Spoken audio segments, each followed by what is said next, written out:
तो दोस्तों आज दिन हो चुका है 18 नवंबर 2021 गुरुवार का और आज के मुख्य समाचार आपके लिए हाजिर हैं। मुख्य समाचार में आगे बढ़ने से पहले आइए नजर डालते हैं आज की कुछ महत्वपूर्ण खबरों पर।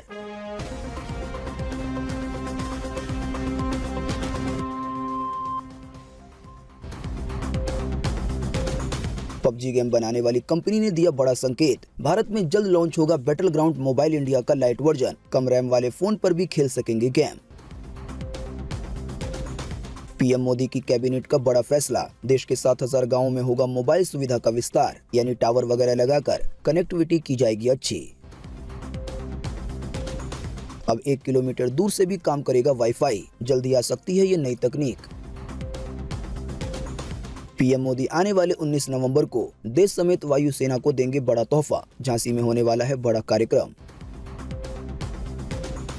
दिल्ली, एनसीआर और हरियाणा के कई जगहों पर प्रदूषण की वजह से लगेगा सख्त प्रतिबंध। कई इलाकों में जल्द लग सकता है लॉकडाउन भी। लॉकडाउन की वजह से कंपनियां, फैक्ट्रियां बंद होने से बढ़ सकती है बेरोजगारी। तो दोस्तों आज के इस मुख्य समाचार में हम आपको इन्हीं सब और इसी तरह की और भी बड़ी खबरों के बारे में बताने वाले हैं। इसी की वजह से वीडियो को थोड़ा सा भी भगाए बिना ध्यान से आखिर तक देखें ताकि कोई भी जानकारी मिस ना हो। दोस्तों वीडियो में आगे बढ़ने से पहले आपको बता दें कि अभी हमारे चैनल यानी कि सब कुछ सीखो जानो पर एक ऑफर चल रहा है, जिसके तहत आप बिल्कुल फ्री में जीत सकते हैं बोट कंपनी का ये बेहतरीन फीचर के साथ आने वाला ईयरफोन। ऑफर में हिस्सा लेने के लिए आपको कोई बड़ा काम नहीं करना, बल्कि इसी वीडियो को शुरू से अंत तक देखना है। देखने के बाद लाइक करना है, शेयर करना है और अभी थोड़ी देर में इसी वीडियो में एक सर्वे पूछा जाएगा, उसका जवाब देना है। तो जितने भी यूजर इन सभी कामों को सही से करेंगे उन्हीं में से किसी एक को मिल सकता है। बीते रोज 17 नवंबर 2021 को इस ऑफर में हिस्सा लेकर जिस यूजर ने ये बेहतरीन ईयरफोन जीता है उनका नाम है राहुल कुमार। उन तक इस गिफ्ट को कैसे पहुंचाया जाए इसके लिए हमने उन्हें मैसेज भी कर दिया है कमेंट द्वारा। तो दोस्तों आइए अब बिना देर किए चलते हैं सीधे आज की पहली बड़ी खबर की तरफ।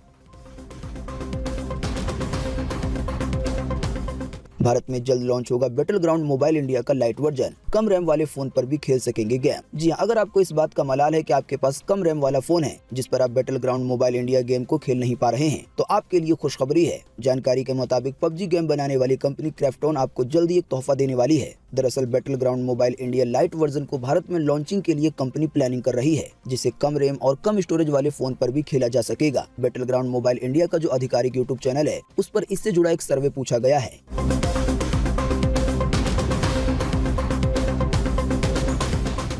पीएम मोदी की कैबिनेट में हुआ बड़ा फैसला। 7000 गांव में होगा मोबाइल सुविधा का विस्तार। आइए बताएं इससे जुड़ी अधिक जानकारी। जी हां, बीते बुधवार को ही मोदी कैबिनेट की बैठक में देश को गांवों को मोबाइल कनेक्टिविटी से जोड़ने को लेकर अहम फैसले लिए गए। केंद्रीय मंत्री अनुराग ठाकुर ने बैठक के बाद एक प्रेस कॉन्फ्रेंस करके इसके बारे में जानकारी साझा की। मोबाइल टावर कनेक्टिविटी के तहत देश के 5 राज्यों आंध्र प्रदेश, छत्तीसगढ़, झारखंड, महाराष्ट्र और उड़ीसा के 7000 से ज्यादा गाँवों को मोबाइल कनेक्टिविटी से जोड़ा जाएगा, यानी कि टावर लगाकर या दूसरे और भी जो काम होते हैं उसको करके जो मोबाइल कनेक्टिविटी है उसे बेहतर किया जाएगा।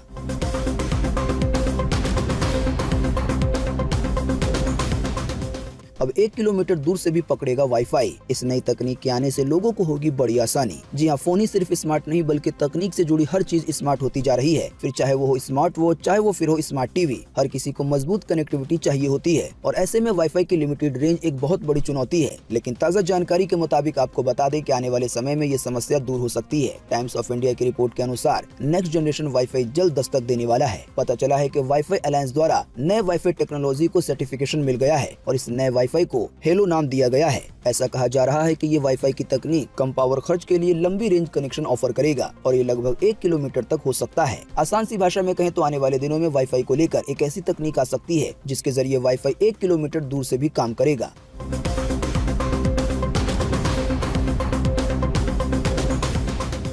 लखनऊ कोर्ट ने डांसर सपना चौधरी के खिलाफ जारी किया अरेस्ट वारंट। आइए बताएं क्या है पूरा मामला। जी हां, बीते बुधवार को लखनऊ की एक कोर्ट ने डांसर और अभिनेत्री सपना चौधरी के खिलाफ अरेस्ट वारंट जारी किया है। सपना चौधरी पर शो कैंसिल करने और दर्शकों के पैसे न लौटाने का आरोप है। आपको बता दें इस मामले में additional chief judicial magistrate Shantanu Tyagi ने सपना चौधरी के खिलाफ अरेस्ट वारंट जारी करके पुलिस को ये आदेश दिया है कि अगली सुनवाई में उन्हें कोर्ट में पेश किया जाए।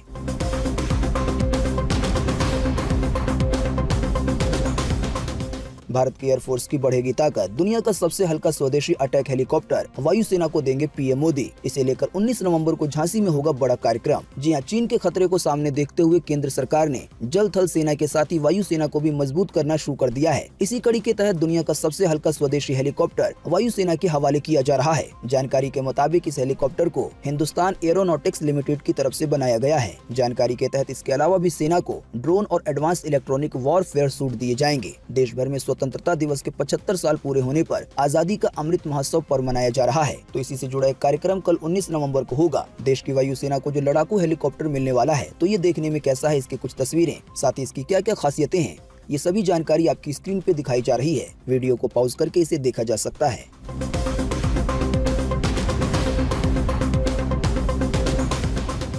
जीत के साथ शुरू हुआ रोहित राहुल का युग। बीते रोज के रोमांचक मैच में टीम इंडिया ने न्यूजीलैंड को 5 विकेट से हराया। सूर्य कुमार यादव ने खेली 62 रनों की पारी। जी हां, जयपुर में खेले गए पहले टी20 मैच में टीम इंडिया ने आखिरी ओवर में रोमांचक जीत दर्ज करते हुए न्यूजीलैंड को 5 विकेट से हरा दिया है। इस जीत के साथ ही राहुल और रोहित के युग की शुरुआत हो गई है। आपको बता दें, रवि शास्त्री की कोचिंग और विराट कोहली के टी20 टीम की कप्तानी से हटने के बाद पहली बार दोनों ने टीम के कोच और कप्तान की कमान संभाली है। दोस्तों, वैसे आप नहीं जानते हैं तो आपको बता दें कि अब भारतीय टीम का जो टी20 फॉर्मेट है, उसके कप्तान विराट कोहली की जगह रोहित शर्मा है। वहीं टीम इंडिया के हेड कोच के रूप में अब रवि शास्त्री नहीं बल्कि राहुल द्रविड़ हैं। शायद इसी की वजह से कहा जा रहा है कि राहुल और रोहित के युग की शुरुआत हो गई है। मैच से जुड़े ताजा हाल के तहत आपको बता दें कि टॉस हारकर पहले खेलते हुए न्यूजीलैंड ने 6 विकेट के नुकसान पर 164 रन बनाए थे। इसके जवाब में भारतीय टीम ने 5 विकेट खोकर 19 ओवर 4 बॉल खेलने के बाद इस मैच को जीत लिया।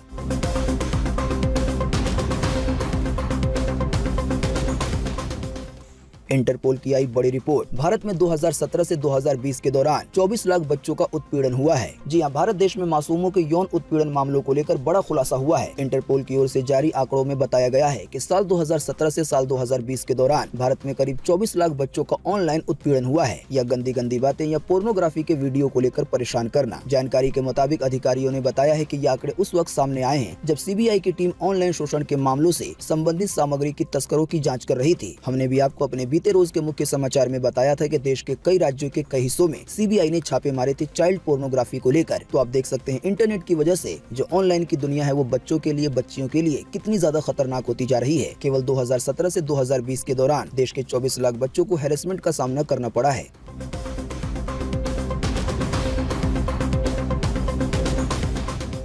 जल्दी भारत में और आसान हो जाएगा सफर। देश का सबसे लंबा एक्सप्रेसवे बनेगा गंगा एक्सप्रेसवे। जानकारी के तहत ये मेरठ से बिहार तक पहुंचाएगा। जी हां, पूर्वांचल एक्सप्रेसवे के उद्घाटन के बाद अब मेरठ से बिहार तक का सफर भी अगले 4 वर्षों में काफी आसान हो जाएगा। जानकारी के मुताबिक मेरठ से प्रयागराज तक बनाए जाने वाले गंगा एक्सप्रेसवे को बलिया तक बनाया जाएगा। आप नहीं जानते हैं तो आपको बता दें कि बलिया से बिहार राज्य की सीमा शुरू होती है। एक्सप्रेसवे को लेकर अमरउजाला.com की तरफ से एक पिक्चर भी साझा की गई है, जो कि आर्टिकल के साथ आपकी स्क्रीन पर राइट साइड में दिखाई जा रही है। वीडियो को रोककर इसे देखा जा सकता है।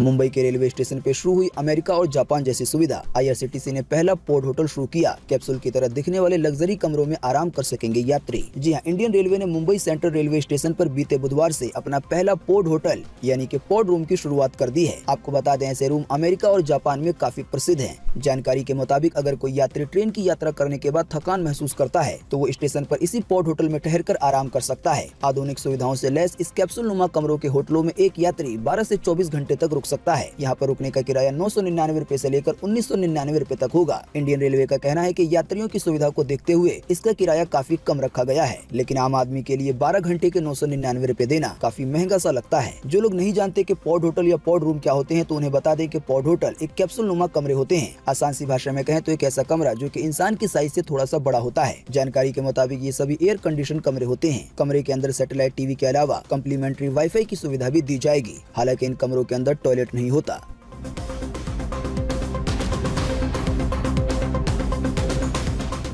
प्रदूषण की वजह से आने वाले दिनों में देश के कई हिस्सों में लग सकता है सख्त प्रतिबंध। दिल्ली एनसीआर के अलावा हरियाणा के भी कई इलाके हैं इसमें शामिल। जी हां, सुप्रीम कोर्ट की फटकार के बाद केजरीवाल की सरकार ने राजधानी दिल्ली को प्रदूषण से बचाने के लिए दिल्ली एनसीआर एरिया में लॉकडाउन लगाने का प्रस्ताव रखा है। दिल्ली सरकार का कहना है कि सिर्फ राजधानी में लॉकडाउन लगाने से प्रदूषण से बचाव संभव नहीं है। इसके लिए पूरे एनसीआर में लॉकडाउन लगाया जाना चाहिए, यानी कि नोएडा, ग्रेटर नोएडा, सभी जगहों पर। लेकिन आपको बता दें, दिल्ली सरकार के इस प्रस्ताव से आम आदमी पार्टी के लोग भी सहमत नहीं है। लोगों का कहना है कि लॉकडाउन लगाना प्रदूषण से लड़ाई पढ़ाई का कोई सही उपाय नहीं है। इससे आर्थिक नुकसान होगा, लोग परेशान होंगे, बेरोजगारी बढ़ जाएगी। जाहिर सी बात है, नोएडा, ग्रेटर नोएडा, गुरुग्राम में कई सारी कंपनियां और कई सारी फैक्ट्रियां हैं, तो लॉकडाउन लगने की वजह से लोगों का काम बुरी तरह से प्रभावित हो जाएगा। हालांकि कुछ और जो दूसरे प्रतिबंध है वो तो लागू होंगे ही। इससे जुड़ी एक और बड़ी खबर देखें अगली खबर में।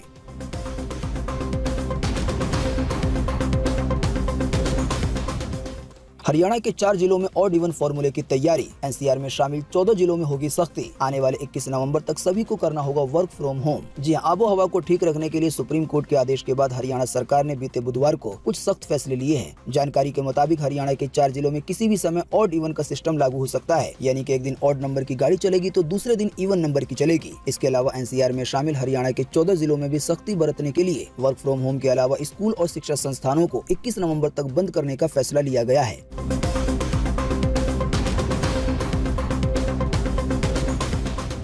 नोएडा के सभी स्कूल कॉलेज अगले आदेश तक हुए बंद। साथ ही अगले 4 दिनों तक नहीं हो सकेगा निर्माण का कार्य। जी हां, राष्ट्रीय राजधानी क्षेत्र में वायु प्रदूषण को देखते हुए नोएडा के सभी शिक्षा संस्थानों को अगले आदेश तक बंद करने का फैसला लिया गया है। गौतम बुद्ध नगर जिले के डीएम सुहास एलवाई ने इसकी जानकारी दी है।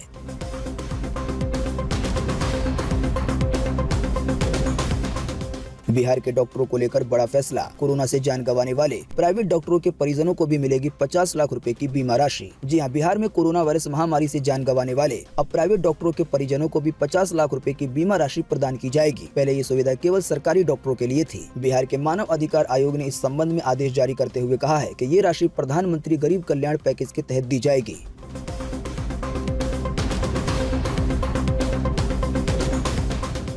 बीते रोज एक बार फिर से मिले 10,000 से ज्यादा नए मामले कोरोना वायरस के। वहीं 300 से ज्यादा लोगों ने फिर गंवा दी है अपनी जान। जी हां, बीते रोज लगभग 24 घंटे में एक बार फिर से 10,000 से ज्यादा नए मामले आए हैं कोरोना वायरस के। इन नए मामलों के आने के बाद अब भारत में कोरोना वायरस के टोटल मरीजों की संख्या 3,44,66,598 हो गई है। साथ ही में आपको बता दें कि इन टोटल मरीजों में से अभी तक 4,64,153 लोगों की जान जा चुकी है। बीते रोज भी लगभग 24 घंटे में 300 से ज्यादा लोगों ने अपनी जान गंवा दी है कोरोना वायरस की वजह से। हाँ, लेकिन अच्छी बात ये रही कि बीते रोज लगभग 24 घंटे में 12,000 से ज्यादा लोग ठीक भी हुए हैं। ठीक होने वाले टोटल लोगों की संख्या अब 3,38,73,890 हो गई है, यानी कि इतने सारे लोग टोटल मरीजों में से ठीक हो चुके हैं। बाकी इसके अलावा जो लोग बचे हैं, जिन लोगों का अभी भी इलाज चल रहा है, तो उनकी संख्या अब हमारे भारत में 1,28,555 हो गई है।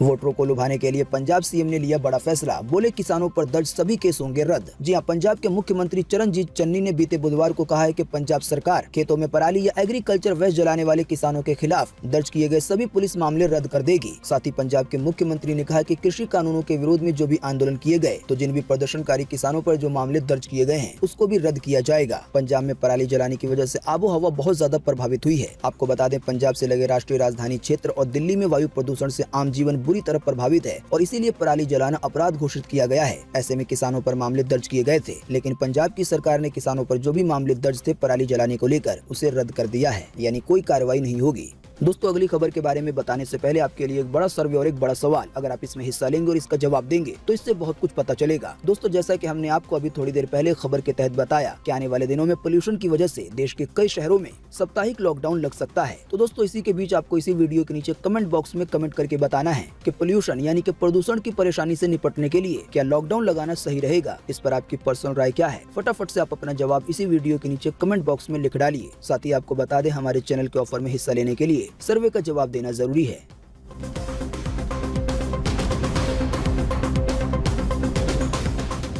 आज 18 नवंबर को पूरे देश में ये रहेगा मौसम का हाल। मौसम विभाग ने जारी किया है मौसम का पूर्वानुमान। जी हां, मौसम विभाग के अनुसार अगले 24 घंटे के दौरान यानी कि आज 18 नवंबर को तटीय आंध्र प्रदेश में, रॉयल सीमा में, तमिलनाडु में और कर्नाटक के अलग अलग हिस्सों में, साथ ही कोंकण में, गोवा में और मध्य महाराष्ट्र में हल्की से मध्यम बारिश होगी। वहीं इन जगहों के कुछ स्थानों पर भारी बारिश की भी चेतावनी जताई गई है। इसके अलावा आपको बता दें कि केरल में, अंडमान निकोबार द्वीप समूह में, लक्षद्वीप में, गुजरात में, तेलंगाना में, दक्षिणी छत्तीसगढ़ में, साथ ही मध्य प्रदेश के कुछ हिस्सों में, विदर्भ में, मराठवाड़ा में और दक्षिण पूर्वी राजस्थान में भी आज हल्की से मध्यम बारिश की संभावना जताई गई है। इसके अलावा आज उड़ीसा में भी हल्की बारिश हो सकती है। तो दोस्तों, अभी हमने आपको जिन भी शहरों या जिन भी राज्यों के नाम बताए हैं, इसको छोड़कर पूरे देश में मौसम सूखा बना रहने की उम्मीद है। मौसम की ये जानकारी थी स्काईमेट वेदर की तरफ से।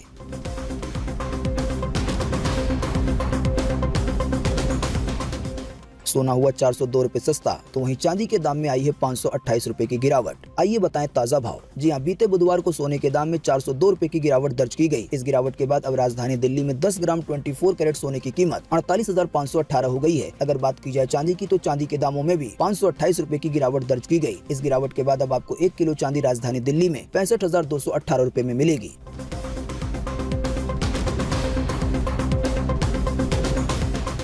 इंडिगो के विमान में सफर करना होगा महंगा, अब नया चार्ज वसूलने की तैयारी में है एयरलाइन। जी हां, एशिया की सबसे बड़ी बजट एयरलाइन कंपनी इंडिगो अब यात्रियों पर बोझ बढ़ाने की तैयारी कर रही है। दरअसल एयरलाइंस कंपनी यात्रियों से चेक इन सामान के लिए नया चार्ज वसूलने की तैयारी में है। इसे लेकर इंडिगो के सीईओ ने कहा है कि इस मामले पर सरकार से बातचीत चल रही है। जाहिर सी बात है, अगर बात बन गई तो फिर एयरलाइन का किराया अभी के मुकाबले थोड़ा महंगा हो जाएगा। तो दोस्तों, आज 17 नवंबर 2021 की यही ताजा खबरें थी और महत्वपूर्ण खबरें थी। उम्मीद करते हैं इससे आपको काफी कुछ जानकारी मिली होगी। हम बस इसके बदले में आपसे इतना ही चाहते हैं कि आप इस वीडियो को लाइक कर दें और शेयर कर दें, क्योंकि आपका लाइक और शेयर करना ही होता है हमारी मेहनत का फल। वीडियो देखने के लिए आपका बहुत बहुत धन्यवाद। Thanks for watching.